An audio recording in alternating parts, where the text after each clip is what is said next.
Unang hirit, bisyong totoo ang dahilan ng hirit. Ang saya-saya Sa unang hirit, unang hirit, unang hirit. Welcome back mga kapuso and you too, beautiful lady. Nagbabalik kami dito ngayon sa Bakasyunan Resort dito sa Tiny Rizal. At alam mo, sa dinami-dami na pwede gawin dito, pangalawang pasok na namin to at hindi ko pa matapos-tapos at ma-enumerate lahat ng pwede magawa dito. Kanina, pinakita na namin ang mga different obstacle courses na pwede nyong i-enjoy. Siyempre, Carabao riding at the same time. Eto na, para sa mga adventure seekers, pwede kayo sumakay ng ATV. 500 pesos lang per hour.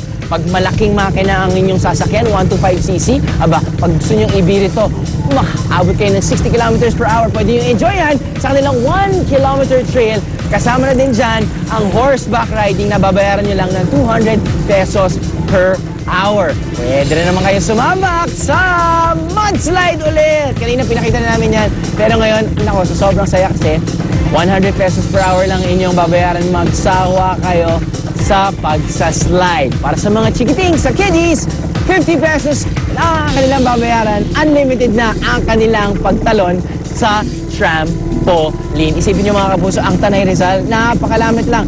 Pag madaling araw, 1 hour away from Manila. Kapag medyo umaabot na kayo ng tanghali, 1 hour and a half. Alright, simula po dito sa Tanay Rizal. I'll see you tomorrow once again for another exciting resort. Goodbye!